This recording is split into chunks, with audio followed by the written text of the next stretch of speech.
it's the hardcore legend Mick Foley, and you are listening to Bell to Bell with Bobby Blaze.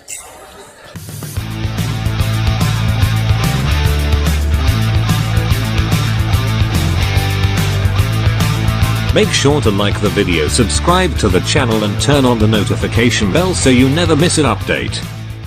You know, I remember my first workout with Gene almost 35 years ago.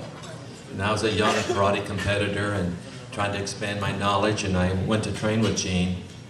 And to say that it was a life-changing experience is an understatement. Actually, every workout with Gene is a life-changing experience. If you live through it, that is. But, so anyway, Gene says, well, I'm going to teach you how to choke, the proper way to choke. He says, but before I teach you, you've got to know what it feels like to be choked out.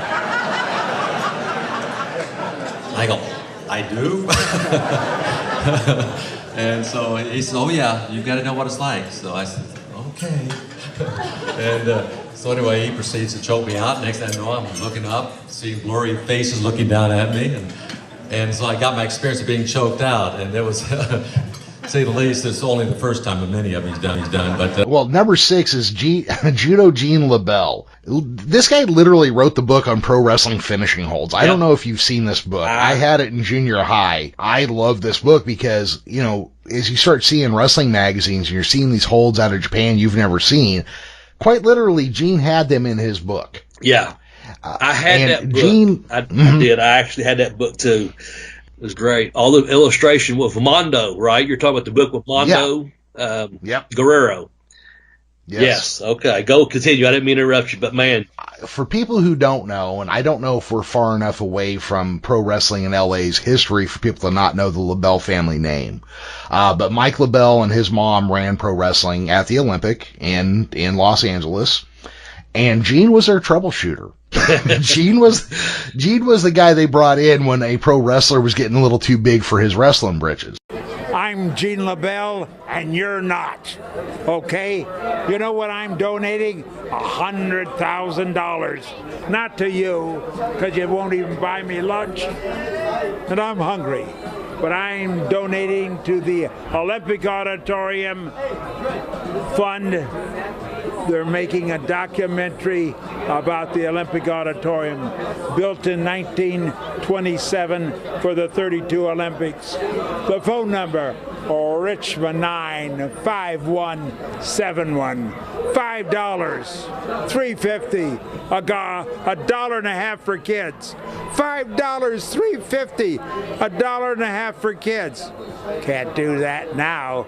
Costs you thousands of dollars to go see a fight or a wrestling match, but not out at the Olympic Auditorium, because it was a classic in its field and a legend in its own time. I've been to 2 World Fairs and an all-night gas station. I've never seen anything like the Olympic Auditorium. Don't miss the documentary when it comes out. If you do, I'm going to annihilate, mutilate, assassinate you. You hear me? He was a badass judo guy. He was a boxing guy. He was a stuntman. He was an actor. He also dyed his judo gi bright pink just because nobody could say shit about it when he did. The ladies used to do your laundry for you, because every day we were in a different tournament. We were wearing judo suits. So mine came back for the big tournament pink. The next day of the Mainichi newspaper, it said Daikon wins. That's a pink radish. So I got teased about it, and since I'm a very sensitive guy, somebody makes a comment, I body slam them. I love the pinky. Now, there is a story, I don't know how true or how not true or whatever. I'm hoping it's true if you tell them what I think you are. And I'm going to kind of gloss over some of the details as I've read it. But you've all heard the story about Steven Seagal getting his ass whooped by an old man and shitting his pants. That old man was Gene LeBell, who was in his 80s. He came over to my trailer, and I was with a guy called Conrad Palmisano, who is still a legend and one of the greatest stunt coordinators in the history of Hollywood. And we were standing there, we were just talking about moves and stuff like that, and we were just doing some stretching. And, he was showing me, how you can stretch, or he wanted to stretch my back, and he stretched my back, and then I just kind of, flipped over the top of him and said thank you for that. There was never, ever any confrontation with him, ever. Never. In any way, shape, or form, and I swear to God on my children, and they're the most sacred thing to me in this life. And so if he said that, he is a pathological scumbag liar. He should take some kind of medicine because he's got diarrhea of the mouth. And I say he's a great actor and a great martial artist. And after my incident with him, I spent a few months with lawyers. Well, would you ever admit it, A? And B, I mean, obviously the guy's a liar. I mean, he told everybody he taught Anderson Silva that kick. I mean, seriously, the guy doesn't have a very good track record. I'm so mad that he would say anything like that to Gene, like, I don't want to give anyone another quote. I'm going to give you another quote. I would be the grandma of Steven Seagal, but I bet I could. Hell yeah. You know what? If he says anything bad about Gene to my face, I would be forced to do so. Of course I would. I had to make him crap his pants a second time. Yeah, Gene LeBell was not a man to be fucked with. As far as I know, he's still alive, and he's still not a guy to be fucked with to this day. He still wears his hair Kool-Aid red. You ask me what you're going to learn here. Well, I'm going to show you what you're going to learn. But when in doubt, choke them out. And you've got a nice neck for choking. Yeah, I don't think anyone want to fuck with them, and it's funny because I think when you have told that story on this show before, and I'm glad you shared it again for our new listeners and our new fans. But when you told it, I had heard it prior to you and I even talking or getting the podcast together. So I'm thinking, I used to always think that in wrestling, if I heard this in Knoxville and then I show up in Tampa and I hear it there's a pretty good chance that it's probably true.